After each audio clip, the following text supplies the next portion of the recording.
So I was given a pleasure to introduce and then chair the Q&A session with somebody who doesn't need much introduction, because we all are, we know quite well Ms. Izumi Nakamitsu, who is Under Secretary General of the UN and also High Representative for Disarmament Affairs. During this last day and a half, we had very focused and sometimes heated debates on a lot of issues across different topics, from small arms to artificial intelligence, from NPT to regional issues, the Middle East, the war in Ukraine, its impact. And as all of our discussions demonstrated, there are obviously a lot of concerns and challenges we face. But we did tackle them in kind of separate fora. But somebody who will be, it's only fitting for our keynote speaker and the concluding session to have Ms. Izumi Nakamitsu, who actually has a portfolio of tackling all of these issues and focusing on all these international fora. It is my greatest pleasure to welcome Ms. Izumi Nakamitsu, and our apologies that you had to wait until we finish. As I already mentioned, the discussions were extremely interesting, many challenges across the whole spectrum of issues, WMD, other arms, regional issues, and their impact. Izumi, the floor is yours. Thank you so much, Elena. I hope you can see me now. I caught some of the Q&A session from the previous session. It's very clear that you have been having very active, very interesting conversations there. I am so sorry that I'm not there in person. I regret it. But first and foremost, I wanted to thank the EU Non-Proliferation and Disarmament Consortium for convening this very important meeting and for inviting me also to participate. But more importantly, I would like to thank the European Union for its consistent political and financial support. And I am very much looking forward to the continuation of this fruitful, very constructive relationship that has been going on for quite some time now.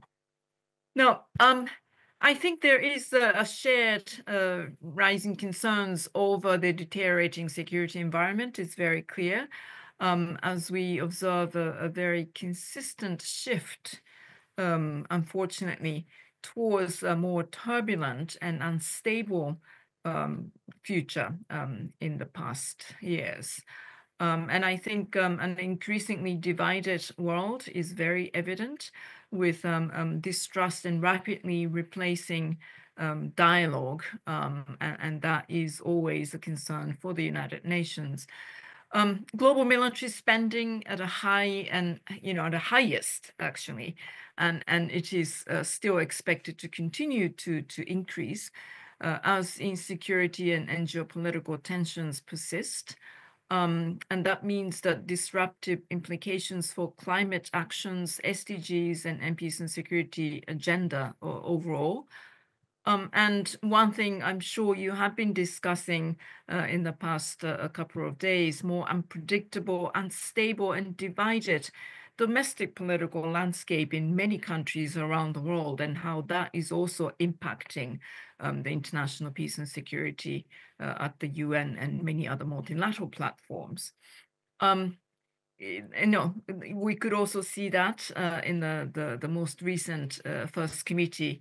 I know that able chairperson of the First Committee, Ambassador Marita Chan, is there in Brussels.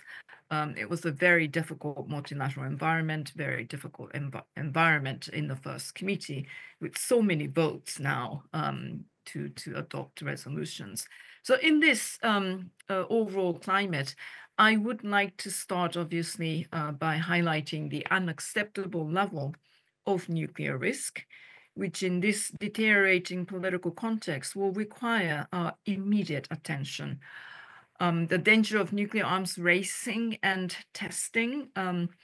I caught some panelists' remarks about this, but these two are the hardest won lessons of the Cold War, and these two seem to be now increasingly forgotten, and that is really worrying. We've been talking about qualitative arms race that could very soon then become quantitative arms race, we're afraid. And in all these, disarmament and non-proliferation regime overall is under severe strain. Whispers of resumed nuclear testing and against the background with Russian withdrawal from CTBT as well. Ongoing regional conflicts, obviously, leading to dangerous nuclear rhetoric and threats. And this cannot be normalized. We need to take actions to stop it. So the question obviously is what can be done? And I would like to suggest a few immediate actions, call to actions, if you will. First, we really need to maintain and protect the disarmament and non-proliferation regime. We need to preserve support for and also strengthen and protect the NPT, which is really the cornerstone of the disarmament and non-proliferation regime. It's actually one of the most important pillar of international peace and security as we know it today. Now, all states, especially nuclear weapon states, really must reaffirm the commitments as parties to the NPT, with an emphasis on, of course, Article 6, and also continue dialogue about accountability for the implementation of these commitments. And we need to work to strengthen the safeguard system, including through universalization of the IAEA's comprehensive safeguards agreement, and ensure that agency is fully empowered, including with the necessary financial and human and, of course, political support. Bolster the Comprehensive Nuclear Test Ban Treaty, CTBT. I think it has been impacted by some trends that are battering the NPT with the Russian withdrawal, further impeding prospects for entry into force and serious concerns growing regarding possible resumption of nuclear testing. If that were to happen, we hope not. It is not a violation of any legally binding instrument, as our panelists in the previous session pointed out. Nuclear weapon states should really publicly reaffirm their testing moratoria. We hope that will be in the making, but voluntary moratorium on nuclear testing is helpful and not a substitute for legally binding prohibition on testing. And all states that have yet to sign or ratify the CTBT to do so promptly and without preconditions, and particularly those whose ratification is required to bring the treaty into force. This said, of course, the Executive Secretary has been working tirelessly to bring more ratifications, and that is all very welcome as well. FMCT negotiate a treaty banning the production of fissile material for nuclear weapons and other nuclear explosive devices. Several nuclear weapon states have announced moratoria on production of such material. And this is definitely very welcome as an important confidence building measure. But again, it is not a substitute for a binding treaty, and the international community really needs to find a way to move on this particular issue. And I hope that the recently created Friends group will have some momentum building towards that end. And of course, we have a mandate from the General Assembly as well to facilitate confidence building dialogues as well. Now, as of February 2026, the last nuclear arms control agreement, the New START, will no longer be in effect. And as holders of some 90%, I think, of the global nuclear arsenal, the United States and Russia really must lead in ensuring that global stockpiles continue to go down, or at a very least, not to increase. Now, the second area of actions that we need to take is to focus on the imperative to prevent nuclear war. Now, there are a couple of things here. First, nuclear weapon states need to return to dialogue and prioritize diplomatic re-engagement, including through the NPT review cycle. This includes rebuilding trust and confidence and agreeing on measures to prevent any use of a nuclear weapon, for instance, through credible no first use policies. Now, emphasis on credible.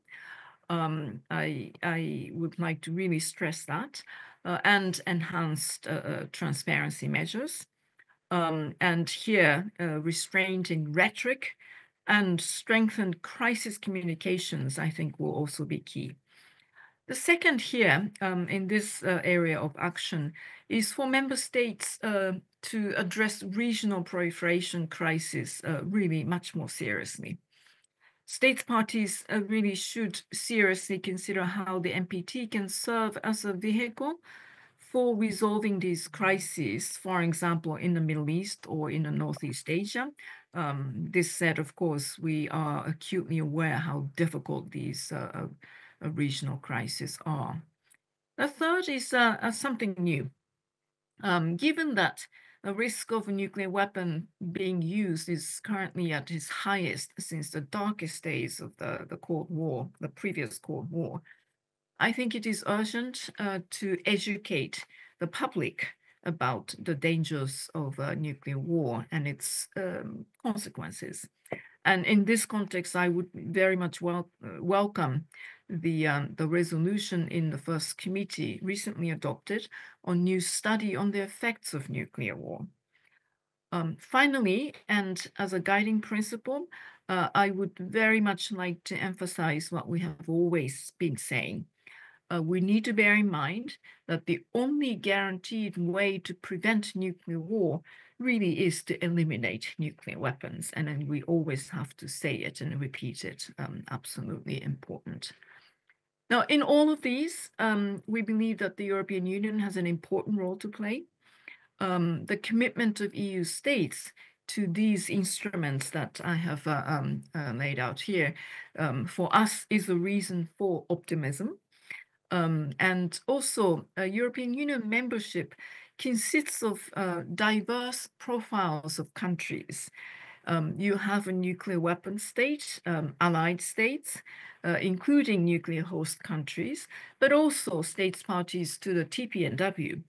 And as a collective whole, if you will, the European Union can work effectively to reduce nuclear risks because of this diversity of views and how you actually are able to come together and craft a good way forward on nuclear weapon issues. And we welcome the commitment of the European Union to ensuring inclusivity from that perspective and equal participation of states parties in the NPT review cycle as critical to ensuring the return to the path towards a world free of nuclear weapons. It is absolutely a crucial objective that we continue to emphasize.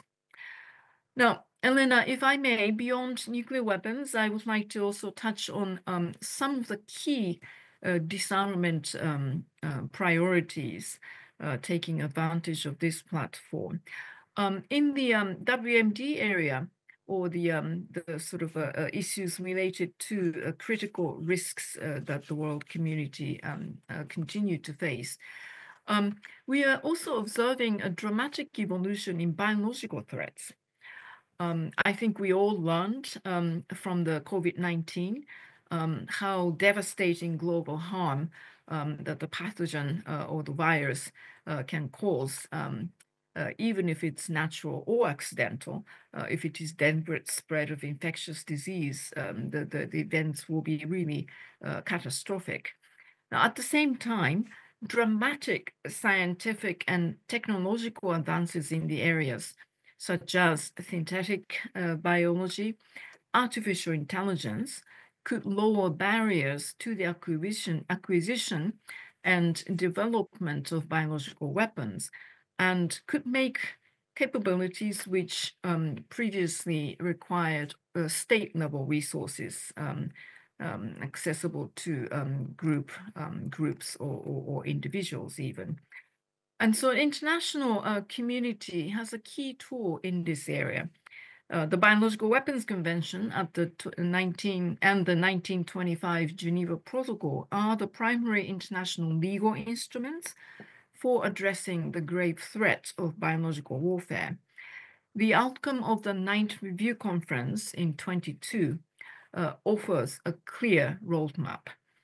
The establishment of a working group on strengthening of the convention was a critical step forward, and we must ensure that it can agree upon effective, concrete, and also practical recommendations which should address all these key areas mandated to it, from, of course, verification and compliance, to the establishment for both a science and technology review mechanism and international cooperation and assistance mechanism. Now, I want to just touch on this recently adopted Pact for the Future, which within which the member states decided, and I quote, address emerging and evolving biological risks through improving processes to anticipate, prevent, coordinate, and prepare for such risks, whether caused by natural, accidental, or deliberate release of biological agents. And we really look forward to working with interested member states to actually take advantage of this commitment by member states on the improvement of such processes. Now, beyond the WMD, a couple of important issues. First is a trend related to global military spending.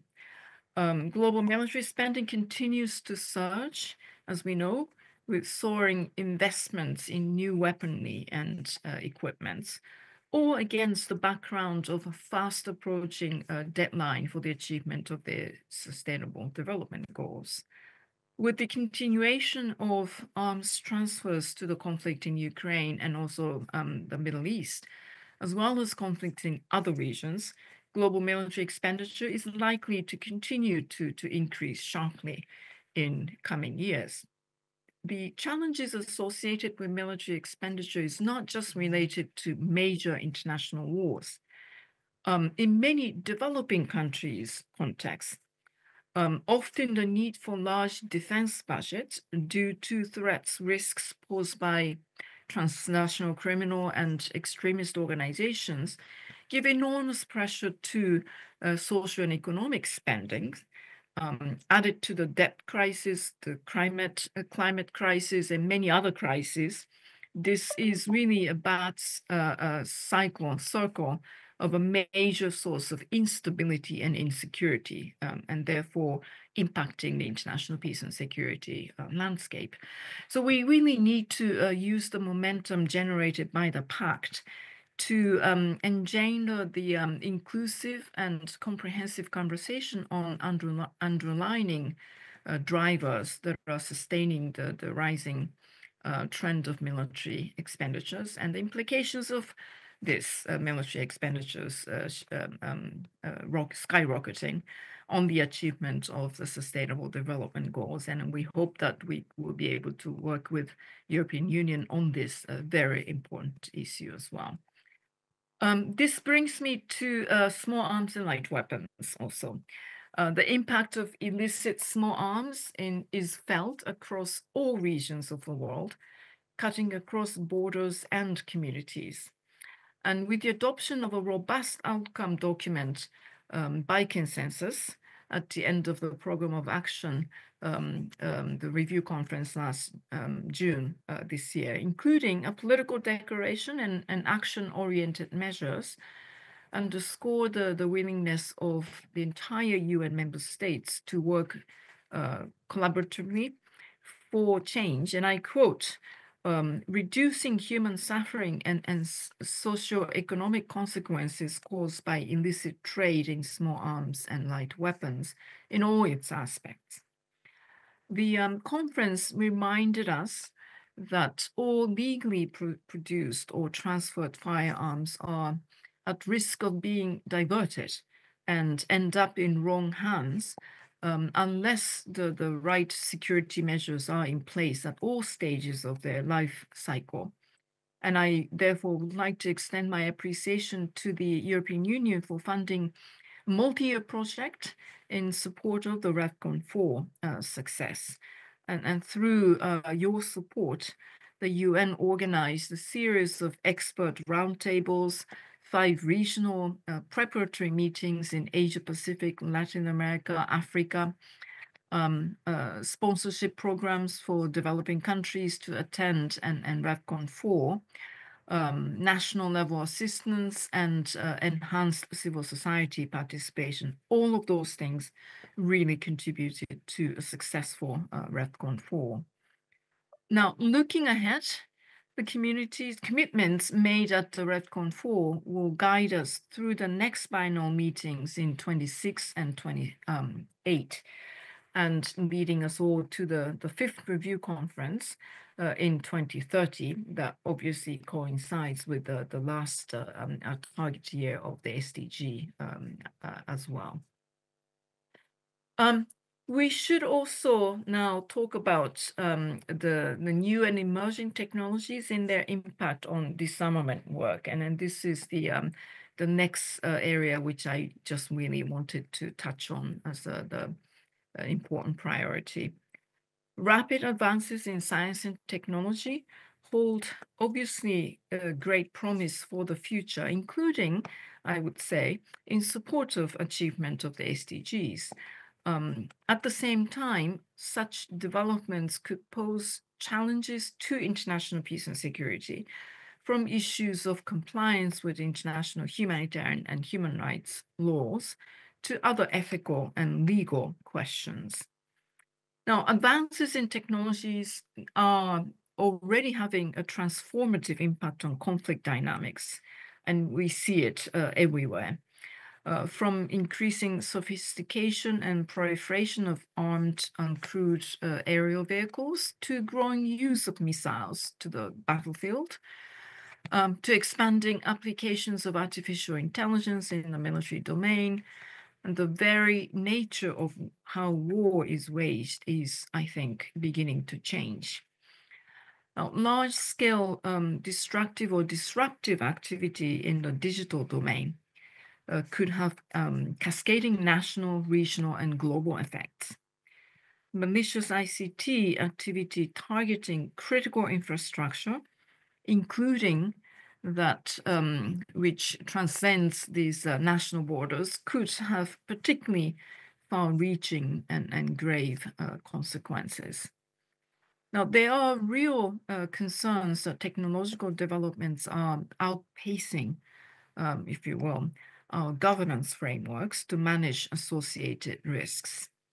And multilateral governance frameworks must be explored to minimize harm, while, of course, at the same time, leveraging the support of a closing digital device. The UN, therefore, has an important role to play in facilitating discussions and identifying gaps where the new guardrails are very much needed. And from that point of view, there are a few issues at the UN. The recently adopted AI resolution is key. And also the open-ended working group on ICT security outcome next year will also be of critical importance. Now, finally, given that civilians are paying the price of unprecedented escalation in hostilities, I cannot emphasize enough the importance of humanitarian approaches in disarmament and the vitality of ensuring respect for the obligations contained in disarmament treaties like the CCW. In times when peace and security are at their most fragile state, that we must reaffirm our commitment to these instruments and to the global efforts to protect civilians. I would like to CCM Convention on Cluster Munitions, the Ottawa Convention on Anti-Personnel Mines, as the established global norms against the use of these weapons, and the European Union here of those instruments as well. So in conclusion, I have tried to highlight how we see the multiplicity, if you will, of factors, challenges for non-proliferation and disarmament work, as well as how we can work jointly to address them. And I must really underscore that the recently adopted Pact for the Future is an opportunity to consider how to build on the great gains in disarmament and non-proliferation, address the negative impacts of increasing military expenditures, and adopt measures to reduce risks in cyber and other emerging technologies. But importantly, the Pact is a call to ensure that disarmament tasks has its rightful place as a pillar of international peace and security architecture and as a key accelerator, if you will, for achieving sustainable development. And from this perspective, the complementarity between the European Union and the UN's agenda is really grounded in our mutual conviction in and also commitment to a multilateral approach to disarmament and non-proliferation. And I believe European Union's understanding of diplomacy, disarmament, arms control, and as security instruments is unchanged.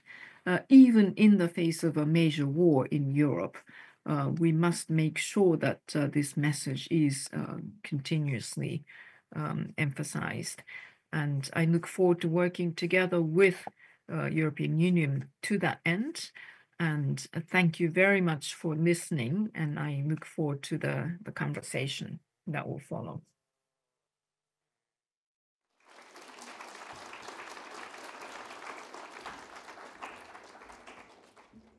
Thank you. We lost Izumi. Okay. Thank you very much, Izumi. I think there are very important takeaways from your presentation, both in terms of highlighting a number of issues that have been touched during the last day and a half in various discussions, but also your message about the multilateral nature of the approaches that we need to pursue to solve some of these challenges, multiplicity of challenges, but the need to work jointly in tackling them. As I understand, you are available to take at least a couple of questions. I know we run late, but if there are questions, please do raise your hand. Do we have microphones? Yes. I don't see anyone raising hand. Okay, we do have one in the first row. Where are our mentees? They've been so active. Your chance to ask the High Representative. Please go ahead. Please introduce yourself.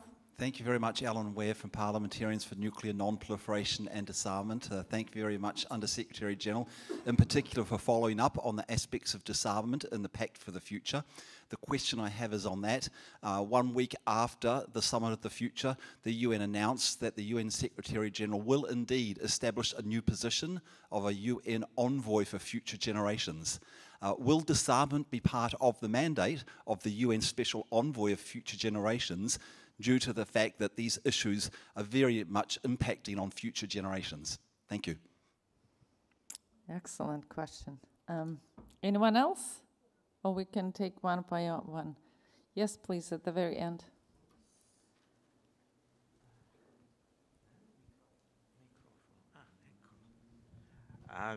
Good evening, Mrs. High Representative. A very, very short question. Please introduce yourself. My name is Carlo Trezza. I'm representing the NATO Defense College Foundation in Rome.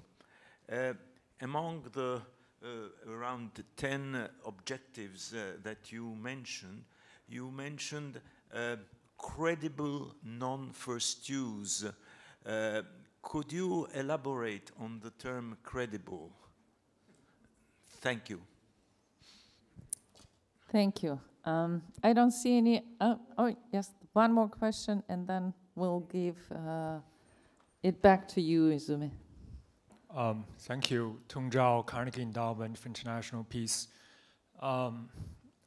Ms. High Representative, I wonder, you mentioned the UN resolution about the International Panel of Experts, scientists, to study the effects of nuclear war. I wonder how you think the results of such a study might be best utilized to advance the overall goal of arms control and disarmament. Thank you. Thank you so much. Izumi, there's 3 questions. Did you get all the questions? Or yeah? Yeah. Sometimes it was breaking up, but as I understand it, the link between future generations, credible no first use, and then the third one is the new international study on nuclear war. I think I got those questions right. For the first question on the next generation, it was about the newly established UN envoy for future generation. And on the last one is how the results of this new panel on the humanitarian impact, how it would be used and how can it affect future work. Thank you. Yes. The future generations, I mean, indeed, it will cover, obviously, all sorts of future generations challenges. And obviously, international peace and security is one of a very important aspects of it. So there will be an envoy appointed, and I will personally make sure that we will be able to work very closely with that office as well. In fact, we have been really engaged on the sort of crafting of this declaration, and we take it as one of the priority aspects of our work, which covers the entire spectrum of international challenges, and disarmament, as you could see in the pact itself, is definitely one of the key challenges. So absolutely, we will be working very closely with that office, or the special envoy. Now, I said that no first use, emphasis on the word credible. There has to be a deeper, more in-depth discussions. I said in my remarks to the first committee that member states will be able to deepen conversations on how no first use approaches will actually become credible. If it is just a simple political declarations, while that might be a useful political declarations as an instrument it will lack the credibility as such. And it is definitely one of the key aspects I could see that many member states are very much interested in this issue. So I hope that there will be a deepening of conversations in terms of what will be the measures or approaches that will actually make the no first use policy a credible instrument in disarmament. And I look forward to engaging in conversations on those aspects. I think it actually holds a key. The Secretary General has been quite interested in these discussions. Again, no first use that is credible instrument. And the new study, it is not just a humanitarian impact. In the 7 areas, scientists will come together and look at, how a nuclear war will impact the world. The modality, exactly how modality will be discussed, crafted, will be still to be decided. But I think you have all seen the resolution. It makes it clear that panelists will be selected on the basis of their scientific expertise across relevant disciplines, and also ensuring impartiality, and of course, as well as equitable geographical and gender balance as a UN panel. That is definitely very, very important. How would this be used? First and foremost, I think it will be a very important instrument, tools for the public to really understand what might be the consequences of a nuclear war. The last such study, independent study, was conducted in 1988. And I think you will all agree that since 1988, science and technologies, including, the modeling technologies, etc., have really, really advanced. So this kind of a study is, in my view, clearly overdue. We look forward to this scientific panel deliberating and analyzing on a potential impact. And that will, I believe, that will be a very important instrument for the public to really better understand the consequences, and also, obviously, the policymakers around the world to really understand why nuclear war should never be fought. And so we're very much looking forward to this study, and the modalities are still to be decided on. Thank you, Izumi. I don't see any hands. Oh, no, one more. No, 2. Actually, I'll take 2 more questions, if you allow me. And I think the organizers already looking at me in a way that we should wrap up. 2 more questions. Please introduce yourself. Thank you so much for the extensive coverage. My name is Adia. I am mentee in the Young Women Mentorship Program. UNODA is doing a lot for the youth disarmament education, and we really do appreciate that. And given your extensive experience in this field, do you see any positive results now? And would you say that this is going to be a sustainable trend for the future, given the moment of crisis now? Thank you. Excellent. One more question, please. Hi, Tsumi, Bianca here, also a mentee with VCDNP's Young Women in Non-Proliferation Disarmament Mentorship Program. I had a question related to young people, especially young women as well. There are about 20 young girls in this room. What advice would you give us on our path towards a safer world? What should we consider? What kinds of words would you give us? Thank you.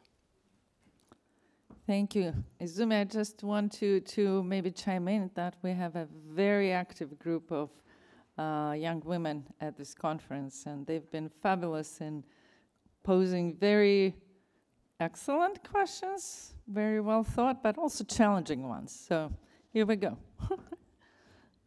Thank you. What great questions to end this session. Thank you very much for those questions. The impact is exactly what you, Elena, mentioned. Younger people are increasingly participating in this kind of discussions with expertise and fresh perspectives that they bring. And that itself actually pushes and challenges old sort of business as usual approaches in disarmament and non-proliferation discussions. And that, I think, is already a really hugely positive impact. And in some areas of conversations, we are beginning to see a positive impact. And those are in particular areas related to technology, the newer, if you will, areas of disarmament conversations. And diversity of opinions, old people, older people, and younger people, geographical diversity, excuse me, and various challenges from different regions.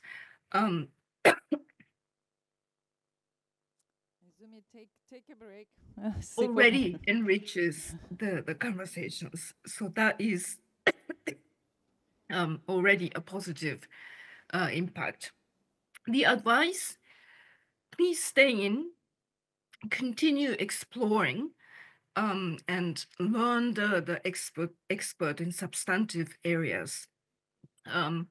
Continue coming to this kind of forum because more explored you are, the more opportunities you'll be having to impact the actual conversations. We are here as the United Nations. We have clearly prioritized this as important areas of work.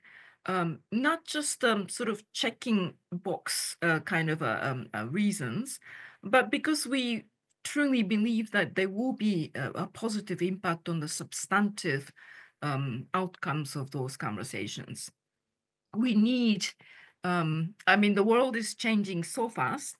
We need new perspectives, more creative and innovative approaches. And those are the kinds of people who will be able to contribute those perspectives. So my advice definitely is stick to your passion, continue participating, continue to contribute. And if the UN, if we could do anything to support your work, we will be more than happy. So please continue your engagement with us. Thank you, Izumi. I think it's a wonderful message and a very good message to end this kind of substantive part of our discussion, not only on this session, but also of the conference itself. But it's not the last. Izumi, sorry, you had to wait for your remarks, and I hope your throat is doing better. But this is not the very end of this session and the conference. Before I give the floor to Sibylle Bauer, who is the chair of the EU Non-Proliferation and Disarmament Consortium, please join me in thanking Izumi Nakamitsu for making herself available and for her important messages. Thank you, Izumi.